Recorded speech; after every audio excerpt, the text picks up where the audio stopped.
Hello, today is Friday, November 14th, 2014. I'm Reginald Bennett. I'm here at the University of Maine.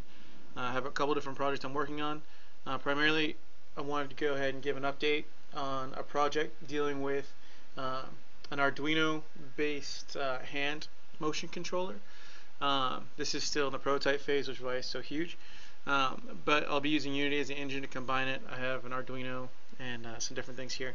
So what I've been able to do is get a few things working that I've been working toward. But let me go ahead and just orient you what you see right now. So on my hand, you're going to see the battery pack. Or here, I'll point on the screen itself. The battery pack, which is 9 volt. I have an Arduino here, which is actually the base is a SparkFun starter kit. Then I have a Bluetooth shield on top, and then a prototyping wing nut shield here just to hold the stuff down.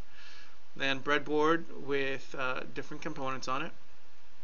You see here how this is put on, and I have the wires all coming down bundled. This is a prototyping board. It's just there so I can lock down the wires so they don't come off. And then a couple different shots of how the board is looking.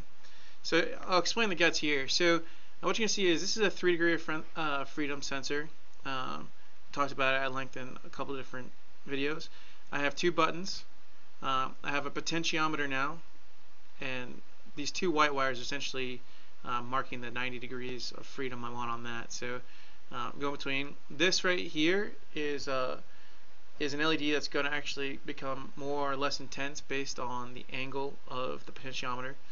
This red LED right behind the left side button matches the left side button, so you can see when you press the button it'll turn on, which I can actually show you right now. You can see that. And then also with the potentiometer, you can see that LED start to turn on or off depending on the angle of, see, that's off, on, and it becomes more intense or less intense depending on where it is. And so why that's important is what I'm going to do later on is measure the angle of my fingers based on the potentiometer, but I just want to get all the hardware working, and I have. So the good news is now all I got to do is just go ahead and create the finger attachment in order to work with the potentiometer. But to move on, this LED here, this yellow LED, as well as right here you'll see a rumble vibration motor. That responds to input from Unity, which again I'll show you here in a few minutes. And then this wire here, which was coiled around my finger, if I can get back to that, that is just it's just another access to that button on that side. Those are probably a couple of buttons I'll take off. But again, so the way this is designed is pull up resistor on the buttons so that they read high when they're not pressed, and then when you press them it grounds the buttons. And then here's just a better view of, here's that output, or basically the Arduino indicator when it receives data from Unity. And so I have it just sharing 2 parallel lines with this. So we should see that as I go on. So let's go ahead and minimize this. And I got this code working after a few weeks of searching and trying to find different serial solutions. This is the one that actually proved to be the best. So you can see up there the link where it is, and they provide an actual Unity package that you can plug in and actually test. And so I went in there, played with that. Then they were using the old GUI, so I created my own GUI based on the new 4.6 GUI for Unity. And you can see that here. So this is the new and more customized GUI that I created. So the one that comes with the kit is up here, and then I created some things in here so you can see the actual values that I'll be manipulating. And so the issues I was running into before I found the script and adapted it to my needs was, and so the solution there is I'm using threading. That script actually comes with both coroutine and threading, but I'm using the threading functionality in it. So I actually started a new thread to handle serial input inside Unity. Because before what was happening, Unity wasn't handling the serial input very well, and I was getting huge lag in input, and it was becoming essentially useless after about 30 seconds. But now this stays solid I've had it testing up to 5 or 6 minutes, and I actually had this in a much more dense asset environment. It had a lot more models and working parts, but that was yesterday before I made a lot of improvements today. Still the same basic theory, so it's gonna be fine. It's just I wanted to get some.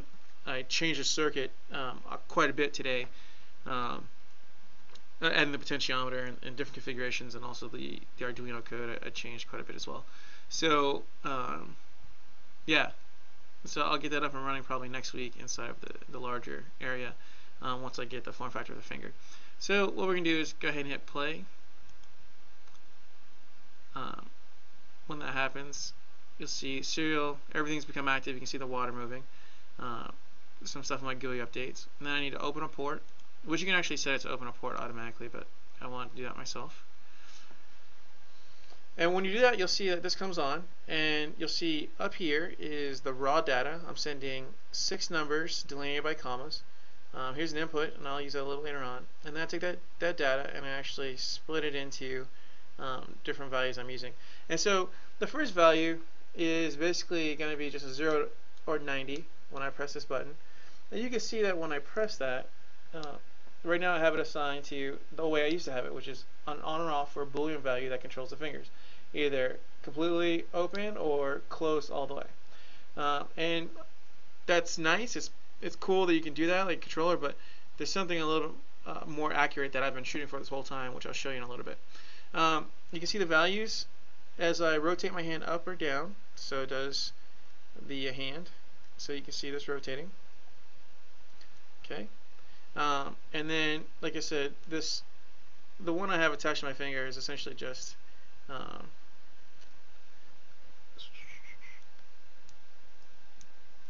it's not working right now. So that one actually came out, so I got to put that back a little bit later on. But anyway, what that was doing was controlling this one over here. Oh, there it is. It was coming loose. So it'll be good once I solder this stuff, because different wires are coming out and whatnot, just because there's so much on here now.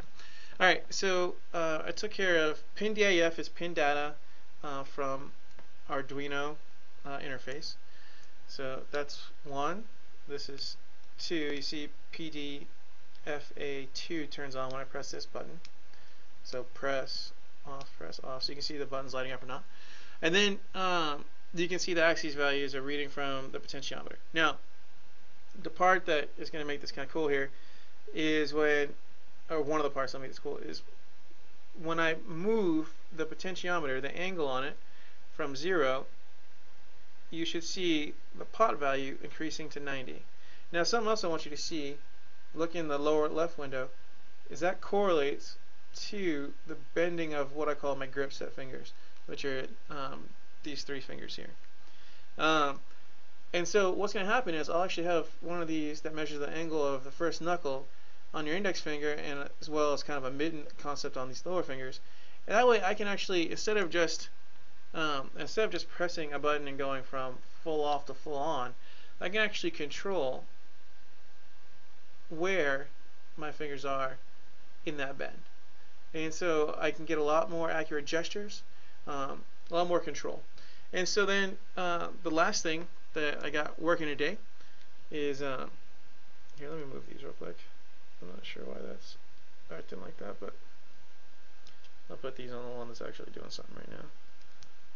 So I have that back to the configuration I used to have it on, which is, you can see my hands are open. If I pinch right, but then same thing when I get this going. Okay, and then so the last thing I have going on is when I send input, one of the other things I want to do with this controller is I want to be able to send haptic feedback back to the controller, so that when you do something in the computer world, you can actually, in the virtual world, you can actually feel it yourself. So if I send a value, you're going to see that LED indicator light up, that I talked about earlier. Nope, sorry, it doesn't work on just one. I gotta actually press send. Apparently something's come loose.